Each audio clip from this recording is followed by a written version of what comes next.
Bonjour, vous m'entendez bien?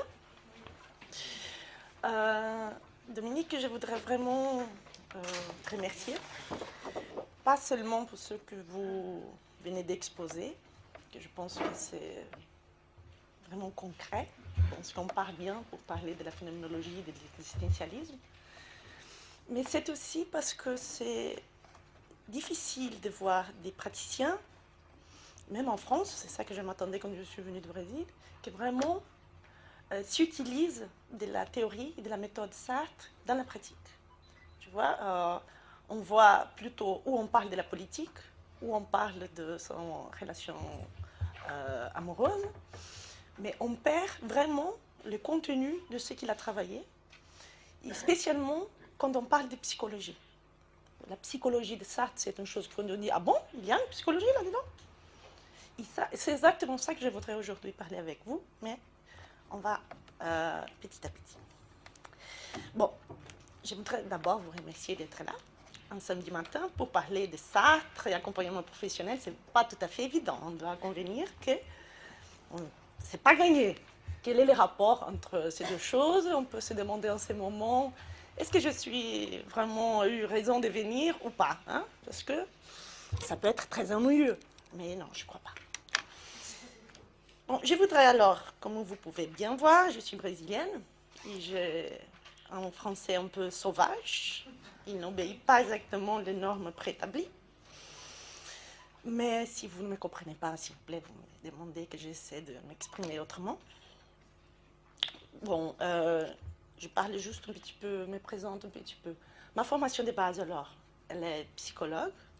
J'ai fait un master au Brésil déjà sur la question de Sartre et l'orientation professionnelle.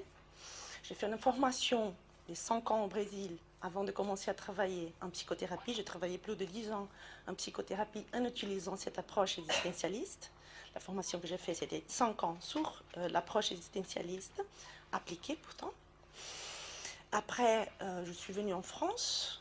J'ai fait le master au laboratoire du changement social avec Vincent Degoulé-Jacques et ensuite la thèse. C'était une co-tutelle avec au Brésil, c'est-à-dire la moitié en psychologie et en sociologie, spécifiquement en sociologie clinique. Ce que je tiens à vous dire, c'est qu'on peut parler de Sartre d'une façon très abstraite, qu'on ne comprend rien, on sait absolument à quoi ça sert. C'est très courant, parce que moi, je vais beaucoup à des conférences sur Sartre. Et parfois, je me demande, mais c'est le même Sartre qu'on parle, c'est Jean-Paul. Parce que ça devient quelque chose qu'on ne sait pas quoi faire. C'est très bien, c'est joli, mais franchement, comment on utilise ça, on n'a aucune idée. Et ça, c'est triste, parce qu'exactement, Sartre, il travaille, la base de son travail, c'est la phénoménologie, c'est-à-dire travailler à partir des choses eux-mêmes. On enlève les présupposés et on essaie de comprendre les choses comme elles sont. Alors, c'est ça que je voudrais faire aujourd'hui avec vous, c'est laisser la question plus abstraite et penser comment on peut pas utiliser dans le sens, on ne va pas parler d'une méthodologie, dans le sens, comme on va faire de la pratique. On va voir comment cette théorie, elle a un rapport, il peut nous aider dans la pratique, soit de l'orientation professionnelle, c'est où je suis plus à l'aise, et aussi dans la psychothérapie, mais aussi dans l'accompagnement professionnel. Alors, c'est comme cette théorie et cette méthodologie, elle peut être dans la base de n'importe quelle intervention qu'on fasse, n'importe quelle technique qu'on utilise avec notre public. D'accord? C'est cet rapport que je voudrais travailler avec vous. Bon. Alors, le titre de la conférence, c'est « Contribution de l'existentialisme sartrien à l'accompagnement professionnel ». D'accord.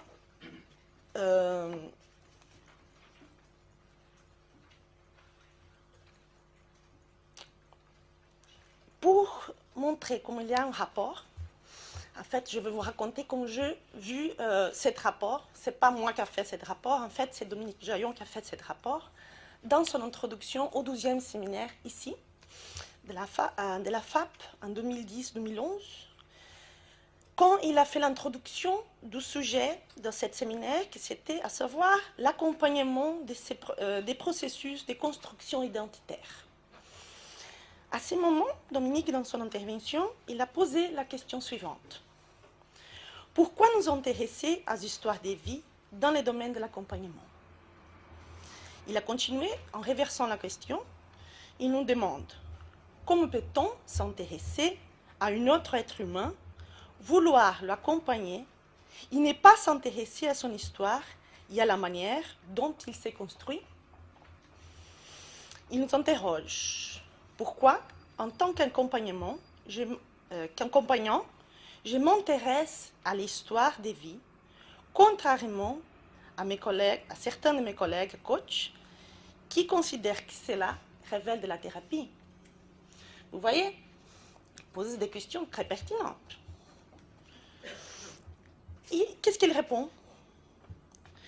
Il répond que premièrement, on ne peut pas considérer d'un côté les professionnels et d'autre côté les personnels. En fait, si on ne sait pas, c'est une abstraction. Parce qu'en réalité, ça, c'est toujours ensemble. Les deux choses sont inséparables et on ne peut pas ignorer que quand on travaille les biais professionnels, il est là le personnel aussi et l'affectif. Deuxièmement, il affirme que sa conception d'individu, elle se soutient, il se réfère à Sartre, Freud, aux psychosociologues, aux sociologues cliniciens, qui donnent la place centrale au individu social, où ce sujet est un processus en construction identitaire inachevée. Vous voyez, la connexion elle était déjà faite. C'est-à-dire, qu'est-ce que Sartre tient à contribuer là-dedans de l'orientation, de l'accompagnement professionnel? C'est dans la base d'une théorie qu'on peut utiliser. Dominique, il montre que quand on comprend l'identité, il faut comprendre une situation dynamique entre l'individuel et le social, la condition sociale d'existence, et entre déterminisme et liberté. Il nous dit que la référence à la conception de Sartre, où il cite à Sartre, l'homme se caractérise avant tout par le dépassement d'une situation. Par ce qu'il parvient à faire de ce qu'on a fait de lui. Ça, c'est Sartre qui dit une question de méthode, 1960. Et comme Vincent de Goulet-Jacques, il a retravaillé cette notion quand il dit l'individu est le produit d'une histoire dont il cherche à devenir sujet. Dominique, il finit alors son intervention en nous disant qu'il y a un type de coaching, c'est un travail de mise en relation avec du sujet, avec sa pensée. Il dit sa pensée, avec son histoire de vie. De son histoire de vie, avec les contextes économiques, sociaux et politiques dans lesquels il s'est construit. Il nous dit encore qu'il s'agit de prendre position du côté de la liberté, comme il vient de le dire, ça fait quelques minutes. Du sujet, il dit affirmer encore une fois que la vocation de l'accompagnement, de l'accompagnant de coach, entre guillemets, n'est en aucun cas de formater les individus, vous connaissez bien cette citation, mais de contribuer au développement d'une personne libre et consciente de ses choix, en relation avec son environnement. Donc, si Dominique a fait le travail plus difficile, que c'est voir quel est le rapport qu'il y a entre l'existentialisme de Sartre et l'accompagnement professionnel, là, ce qu'on va faire maintenant, c'est pouvoir approfondir cette relation et voir comment cette théorie peut être comme base de n'importe quelle technique qu'on utilise dans cet objectif de l'accompagnement professionnel, que c'est exactement ça, d'accompagner une personne libre et consciente de ses choix.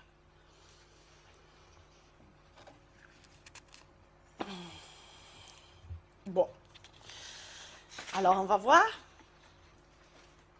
Notre propos consiste alors d'analyser la contribution de l'existentialisme de Sartre au but de l'accompagnement professionnel qui vise à contribuer au développement professionnel des personnes libres et conscientes de leurs choix.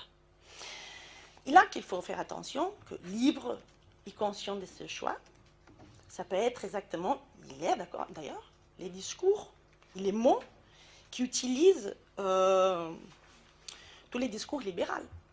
C'est ça qu'on entend tout le temps avec les nouvelles formes de gestion, c'est que le sujet, Il est libre pour être plus compétitif, pour être plus qu'aux autres.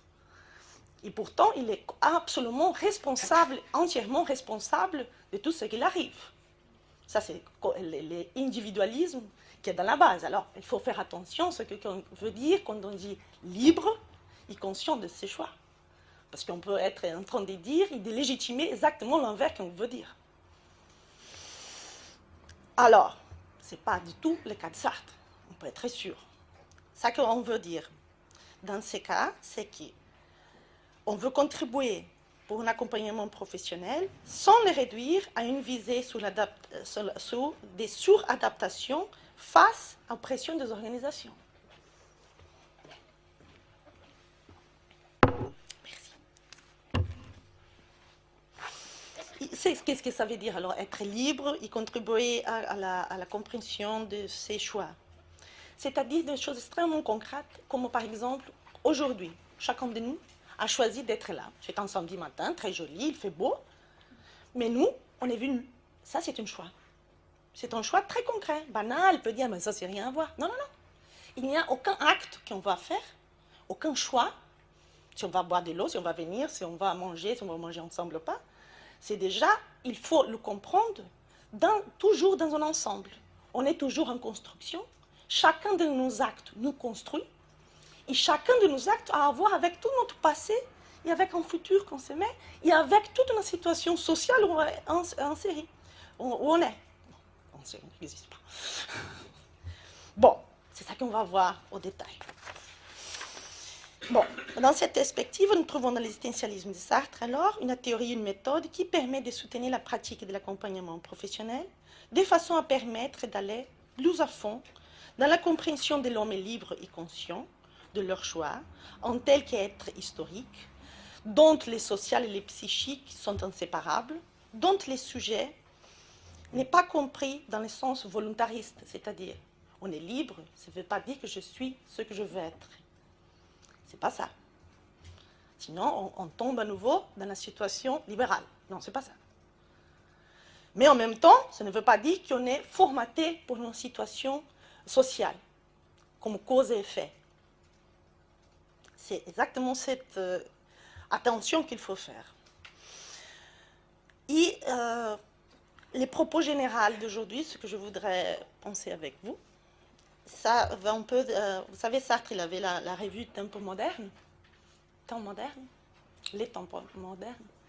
Il a écrit un premier article pour dire quel était l'objectif de cette revue, qu'elle existe toujours d'ailleurs.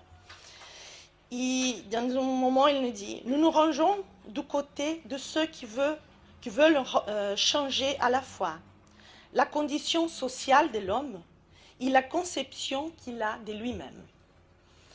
Et exactement, la conception qu'il a de lui-même, c'est changer qu'est-ce que c'est, comment on est déterminé. Parce qu'on pense toujours que de certaines façons, on est et on ne se fait pas. Dans l'essence même quand on voit nos enfants, ils sont de certaines façons, on ne voit pas comment on est engagé et impliqué dans cette construction. Alors c'est exactement ces changements de la conception qu'on a de nous-mêmes, je pense que la théorie de Sartre peut être la plus importante. Bon. Si on va parler de cette contribution de l'existentialisme, je pense que c'est bien si on commence pour savoir qu'est-ce que c'est l'existentialisme finalement. Hein. L'existentialisme peut être compris de façon plus large, comme Dominique l'a dit, en affirmant que l'existence précède l'essence.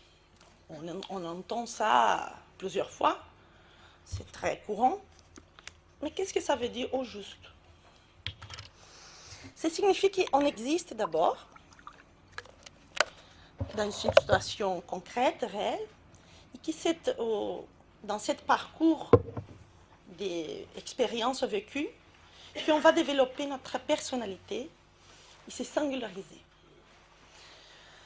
Dites d'une autre manière, nous ne sommes pas nés avec des prédispositions, avec des aptitudes innées, ou des vocations qui sont intérieures à notre existence, à notre vie concrète. Chacun de nous existe d'abord, c'est-à-dire est venu au monde dans une certaine famille, dans une certaine classe sociale, occupe une place parmi une fratrie ou c'est un fils unique. Mais toujours, nous existons d'abord dans une situation, et situation, je veux revenir après dans les débats si vous voulez, parce qu'en fait, c'est un concept très important et très peu connu de Sartre, c'est la situation. Mais dans une situation concrète, à partir de cette situation, de la vie de tous les jours, c'est pour ça que je dis, comme venir ou pas venir à la conférence, poser des questions, non pas poser, à partir de ces expériences vécues, dans ce processus toujours inachevé, que chacun de nous s'est fait, soit courageux, lâche, intellectuel, sportif, sédentaire, intéressé à l'accompagnement professionnel, ou aux mathématiques, ou à la microbiologie. C'est-à-dire, on se construit à partir d'une situation donnée. C'est ça que veut dire l'existence précède l'essence. Si ça paraît une chose banale, on va voir que ce n'est pas du tout, parce que la psychologie, dans sa tradition, elle est exactement l'opposé à ça. D'une façon générale, on a toujours l'inverse. La psychologie, elle nous montre qu'on a une place, qu'on est de certaines façons, ou à l'inverse, qu'on est complètement construit du dehors. Mais jamais cette dialectique entre vraiment les conditions qu'on a de départ et la liberté du sujet. Quand on dit l'existence précède l'essence, c'est ça. Alors, c'est-à-dire que cet existentialisme, il nous donne la base pour notre psychologie, la base anthropologique, si on veut, c'est-à-dire une compréhension d'homme. Il fournit la base pour une notion de personnalité entièrement constituée dans son histoire, de façon qu'il dispense toutes les notions qui sont antérieures à l'existence.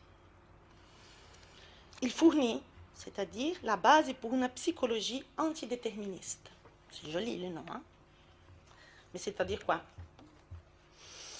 On va voir une situation. Dès son enfance, Gustave, il était jaloux de son frère aîné.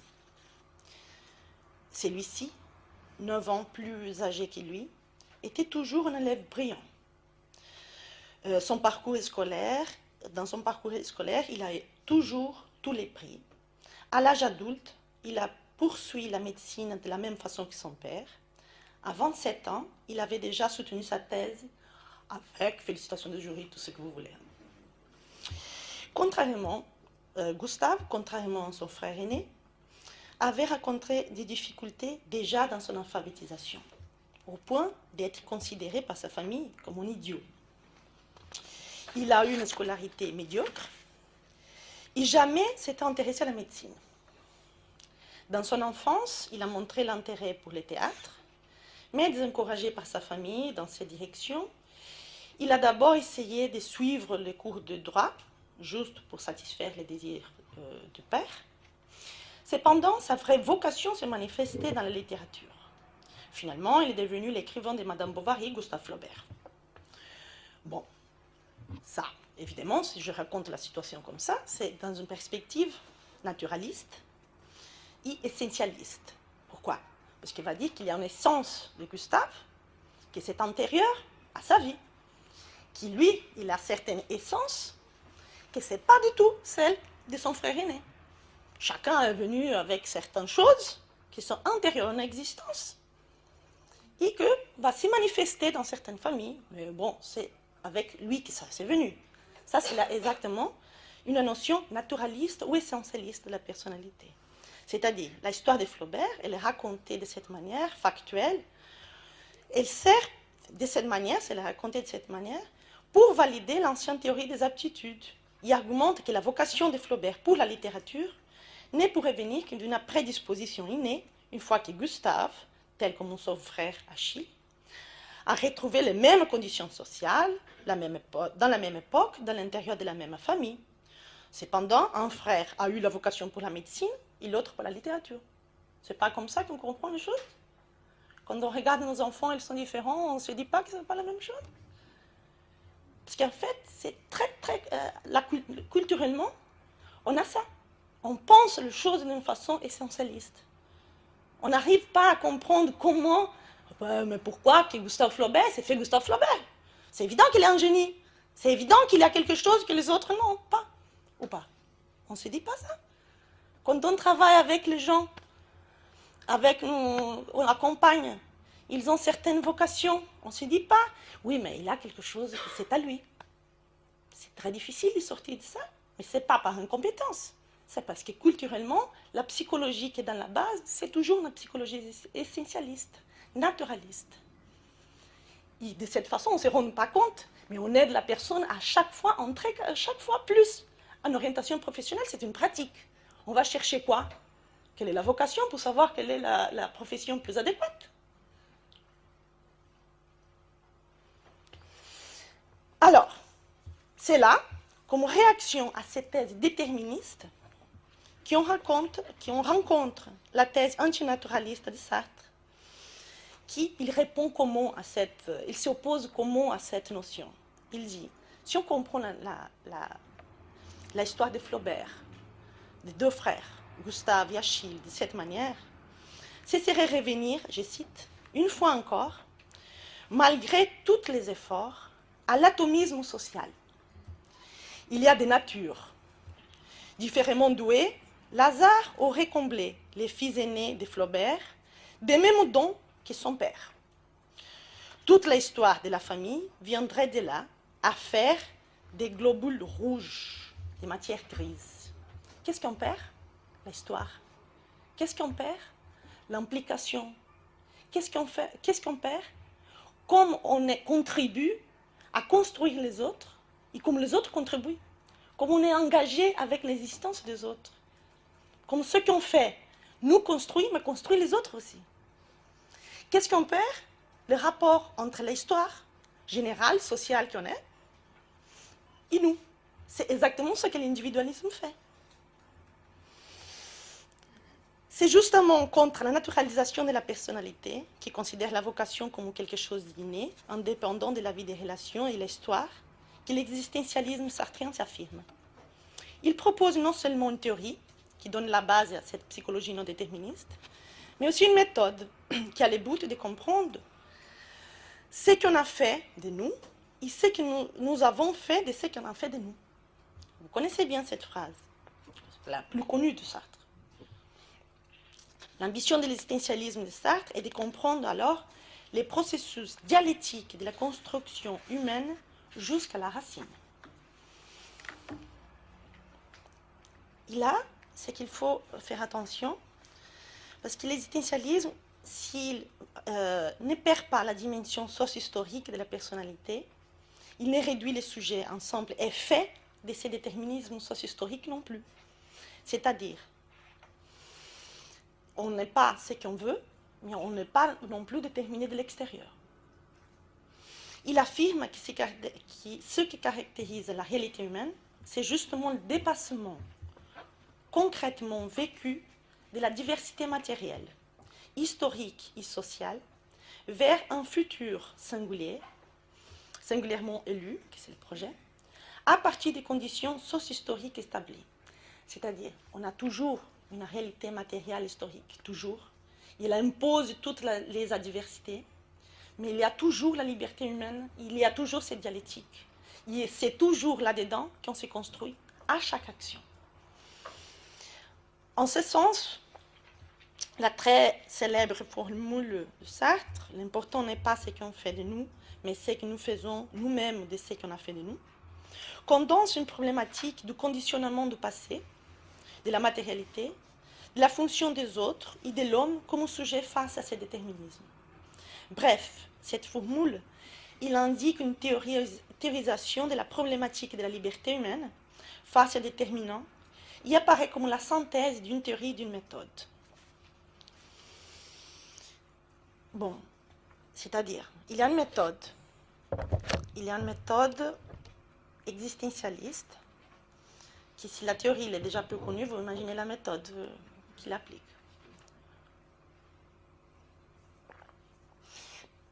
Nous trouvons dans les premiers ouvrages de Sartre une théorie qui s'occupe de comprendre la constitution de l'éthique de l'homme, comment il construit l'histoire et soi-même en même temps. C'est-à-dire une proposition pour dépasser autant l'objectivisme comme le subjectivisme. Et Sartre, il a fait des applications de cette théorie pour comprendre des auteurs parce que lui, il était aussi écrivain, vous le savez. Alors, il a appliqué cette méthode aux études des Mallarmé, des Baudelaire, des Jean Genet. Mais les points plus élaborés de cette théorie et de cette méthode, nous trouvons dans une étude sur Gustave Flaubert. C'est une étude de 3000 pages, ce sont 3 volumes, inachevés d'ailleurs, parce qu'après il est devenu aveugle et n'a pas eu le temps de le finir. Et s'appelle L'idiot de la famille. L'étude, exactement, parce que Flaubert, il était considéré, quand il était petit, comme idiot, parce qu'il n'arrivait pas à comprendre l'alphabet, il n'arrivait pas à faire l'alphabétisation. Cette étude biographique de Flaubert constitue la matière que je travaillais plus dans mon doctorat, exactement pour comprendre cette application. Et on peut se demander, mais quel est le but de Sartre finalement? De faire une étude biographique sur Flaubert. D'ailleurs, c'est toute la question qu'ils l'ont posée. Pourquoi qu'il s'est occupé de Flaubert? Il travaillait pendant plus de 15 ans pour faire cet ouvrage. Pourquoi il s'est occupé de ça? Parce qu'il s'agit d'une étude d'un homme. Un homme comme n'importe quel autre. D'ailleurs, Flaubert, il avait une énorme correspondance, ce sont plus de 10 volumes sur Flaubert, qui dit, là on a accès à Flaubert, comme s'il était dans les divans d'un psychanalyste, parce qu'il s'y livre dans ses lettres tranquillement, on peut dire. Là, il avait un bon matériel pour travailler, mais l'objectif, c'est de mettre en évidence une méthode. Et cette méthode ambitionne comprendre les processus de construction de l'éthique de la personne, c'est-à-dire comme chacun de ses aptitudes, de ses traces de personnalité et de ses vocations sont le résultat de ce qu'il a fait, de ce qu'on a fait de lui. C'est intéressant de prendre Flaubert, exactement, parce qu'on le considère un génie. On pourrait peut-être argumenter que plus personne ne doute pas aujourd'hui que les expériences d'enfance et les conditions sociales d'une époque ont une influence sur la formation de certaines caractéristiques de la personnalité, du choix d'un métier à l'âge adulte. Mais là, ce qu'il faut comprendre, c'est que la thèse existentialiste ne cherche pas à prouver qu'il y a des influences sociales. Elle dispose à prouver que la constitution dialectique dispense n'importe quel présupposé externe à la réalité de la personne dans son existence face à ces conditions concrètes. Il propose une méthode pour comprendre ces processus jusqu'à la racine. Mais en fait, on n'arrive pas à voir, parce que quand on voit ça, Flaubert, on s'est dit que quand même son frère n'est pas été brillant comme ça. Pourquoi il était? Il y a quelque chose que Sartre n'a pas compris, sûrement. Et lui, Sartre, il va nous dire, oui, mais cette certitude qu'on a, de qu'il y a quelque chose d'inné, c'est à cause d'une analyse superficielle qu'on fait. De la vie concrète, soit de Flaubert, soit de n'importe qui. C'est exactement parce que c'est une analyse superficielle, parce qu'on n'utilise pas les bons utiles, qui nous ressemble insuffisant l'histoire concrète pour comprendre la vocation de l'écrivain. Ce qui nous donne l'impression d'une vocation innée vient de la perte du processus totalisateur. C'est-à-dire, on est tenté à comprendre la vocation comme naturelle ou ahistorique, parce qu'on ne comprend pas les processus historiques où elle était produite et qui commence avant la naissance et finit avec sa mort. Avant la naissance, je vais l'expliquer, ne m'inquiète pas.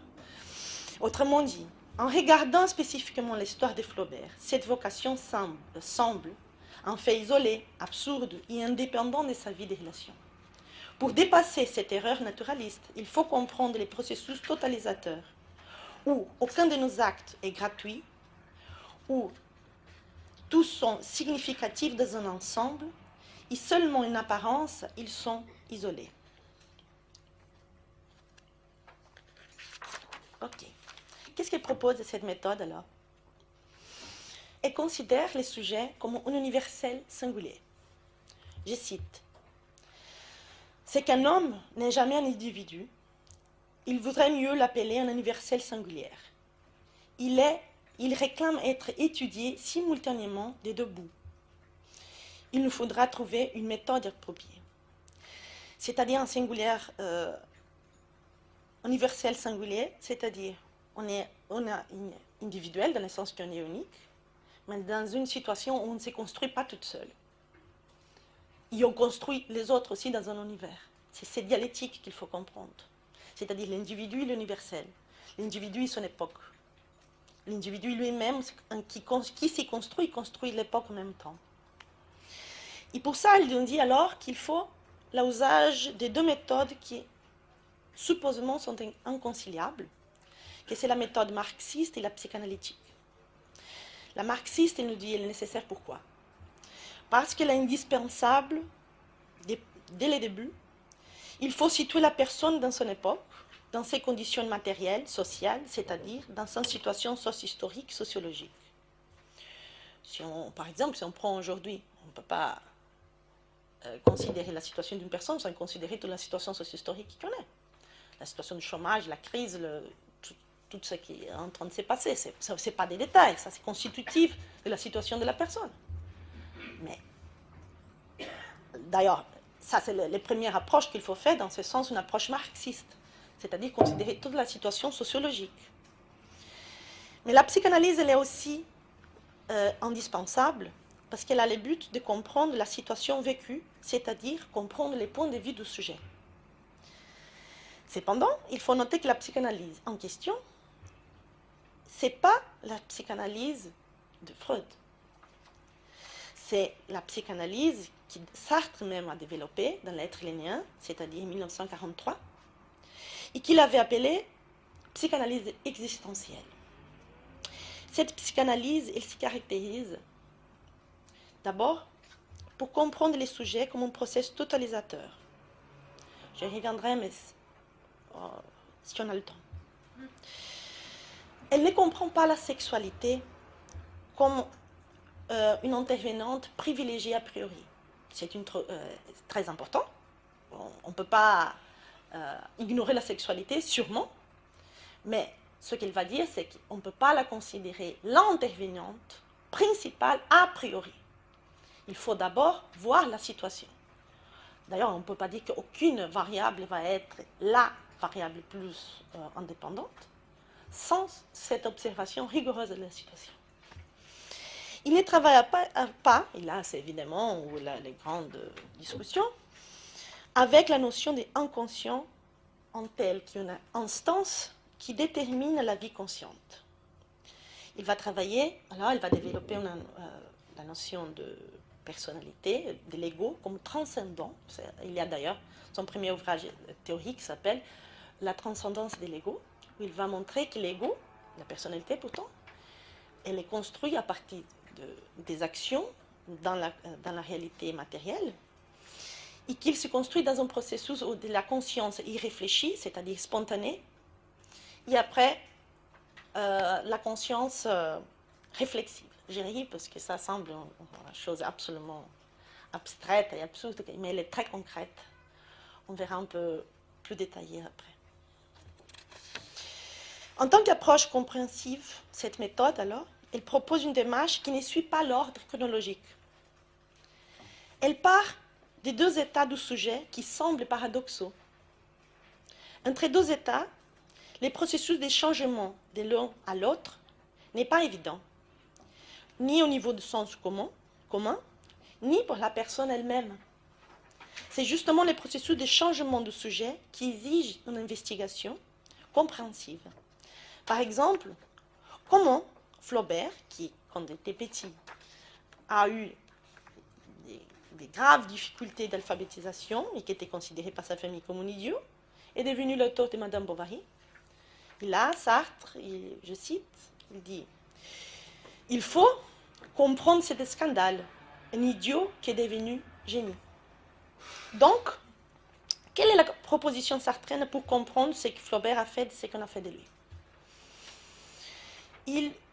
Sartre, il dit qu'il y a deux moments dans ces processus qu'il appelle la constitution et la personnalisation.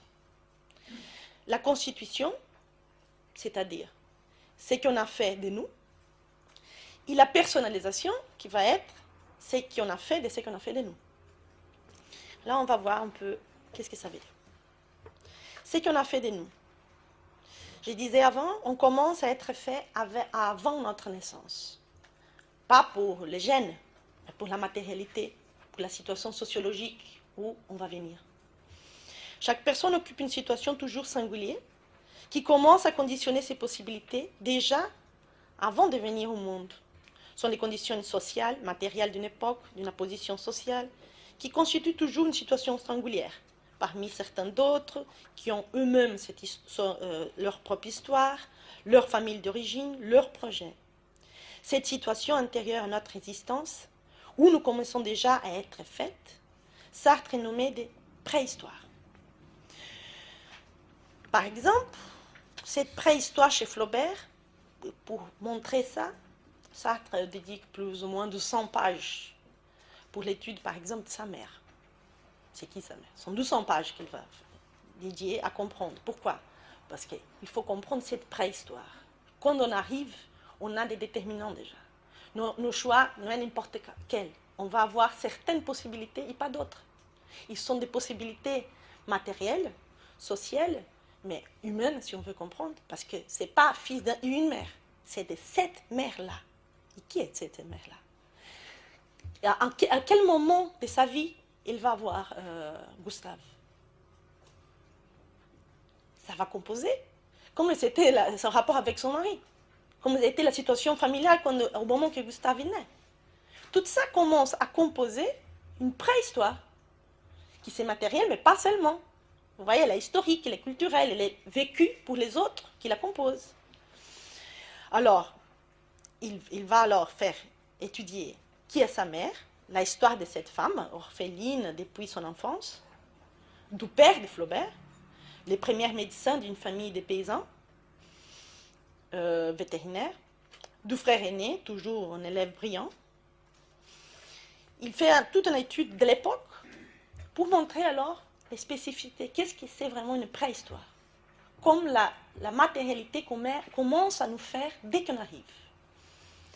En 1821, cette famille, singulière comme tous les autres, attend Gustave après avoir perdu 3 enfants de bas âge.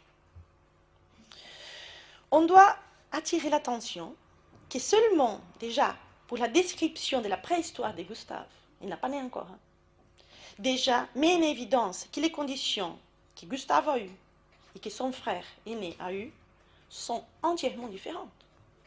Il ne faut pas comprendre qu'il y a des génies différentes, des natures différentes. Il faut être attentif que déjà, même avant de naître, les conditions ne sont pas du tout les mêmes. Si on commence à faire attention à la réalité socio-historique. Gustave et son frère ont déjà, pourtant, une préhistoire complètement différente. Et ça va arriver toujours, même s'il s'agit des frères jumeaux. On verra. Au jour de sa naissance, commence sa proto-histoire. C'est-à-dire, il a la préhistoire et la proto-histoire. Ce sont les deux choses qui composent ce que ça va appeler des constitutions de la personnalité. C'est-à-dire, à partir du moment où commence sa dialectique. C'est-à-dire, la dialectique, bien entendu, c'est un enfant. Mais il commence déjà à avoir des expériences. Ces débuts d'expérience, c'est ce qui va composer alors la proto-histoire. Il est en train d'être fait. C'est une prédestination, entre guillemets, qui n'est pas naturelle et qui finalement conditionne les sujets, mais ne les détermine pas. Et Sartre, je cite, il dit « D'une certaine façon, nous naissons tous prédestinés. Nous sommes voués à un certain type d'action dès l'origine, par la situation où se trouve la famille et la société à un moment donné. La prédestination, c'est ce qui remplace chez Sartre le déterminisme, c'est-à-dire la considération vraiment de toute la diversité matérielle et toutes les conditions socio-historiques qu'on trouve. Cela ne veut pas dire que cette prédestination ne comporte qu'un choix. Vous voyez, ce n'est pas une question de cause et effet, ce n'est pas ça. Par exemple, Flaubert n'est pas tout à fait conditionné à choisir l'écriture, c'est la sortie qu'il a trouvée à partir de ce que la famille avait fait de lui. Les contraintes familiaux exercent sur lui un conditionnement rigoureux. Tout est joué d'avance. il reste à Gustave des options, il est libre, mais à partir des conditions données. Bon, ça, on pense pour Gustave, mais il faut qu'à côté, on pense toujours à nous-mêmes, hein, à nous-mêmes et à chacune une personne qui en travaille. C'est ça l'objectif, c'est de penser comme ces théories pour nous aider à nous comprendre et comprendre avec les gens, avec nos les travails, et qu'on peut utiliser n'importe avec quelle méthodologie ou quelle technique qu'on applique. Alors, c'est justement à partir de ce qu'on a fait de lui que les sujets commencent à faire quelque chose de ce qu'on a fait de lui. Qui c'est ce que Sartre appelle le processus de personnalisation. Alors, la personnalisation n'est rien d'autre chez l'individu que le dépassement au sein d'un projet totalisateur. C'est-à-dire, qu'est-ce qu'il va faire à partir de la situation réelle où il se trouve. Et dans ce sens que les choix, on ne peut pas échapper au choix, même si on est aliéné de choix. C'est-à-dire si on ne voit pas les conséquences de ce que je choisis, mais on choisit quand même. Dans ce sens que s'y joue la dialectique entre la matérialité, le déterminisme, si on veut, c'est-à-dire la réalité, elle nous offre certaines possibilités, pas d'autres, mais dans de ces possibilités, il faut que je choisisse, toujours, toujours. Il faut que je choisisse si je veux sauter cette paragraphe ou pas. Il faut, je ne peux pas faire autre chose. Oui, vous, si vous allez commencer à penser à autre chose, si vous allez continuer à faire attention à ce que je dis. Si vous allez poser la question ou pas. Tous les temps. Ce n'est pas en situation privilégiée, c'est ça qu'il faut faire bien attention. C'est tous les temps, vraiment, c'est cansatif, hein, fatigant, mais c'est tous les temps.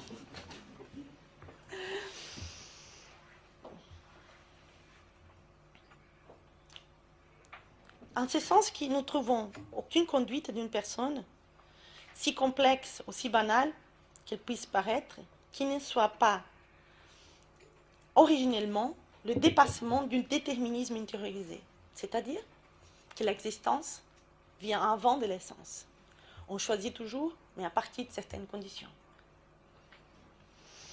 La constitution et la personnalisation ne sont pas des étapes, c'est-à-dire, ils sont moments d'un processus totalisateur qui les sépare pour être plus didactique, au moins une fois. La personne est tout le temps en train de se faire y être faite. Ça n'arrête pas, c'est tout le temps. Et la personne est en train de faire les autres. C'est ça la complexité de la situation, si on va voir par exemple dans une famille. Sartre ne présente pas le processus dialectique de construction de la personne comme spécifique de Flaubert. C'est ça qui est important. Pourquoi elle a utilisé 15 ans de sa vie pour écrire cet ouvrage. Parce qu'il dit, quand il fait cette étude de Flaubert, il s'agit, je cite, il s'agit bien en vérité de nous tous. Autrement dit, il faudrait faire pour tout le monde le travail que je fais pour Flaubert. Montrer la constitution et la personnalisation de l'individu, c'est-à-dire le dépassement vers les concrets des conditionnements des structures familiales et sociales. Bon, je ne vais pas vous fatiguer, on est en train de finir. Rassurez-vous, 2 minutes et on finit. D'accord ? Quelle est la contribution qu'on peut penser alors pour l'accompagnement professionnel ? Bien entendu, je mets ici juste quelques axes pour qu'on puisse discuter de la théorie sartrienne, de voir comment elle est concrète, de voir comment elle a un rapport très réel avec notre pratique et avec nous-mêmes. Mais de mettre en évidence les possibilités d'utilisation de cette théorie, de cette méthode pour la construction d'une approche. Mais il ne faut pas spécifiquement une approche spécifique, par exemple.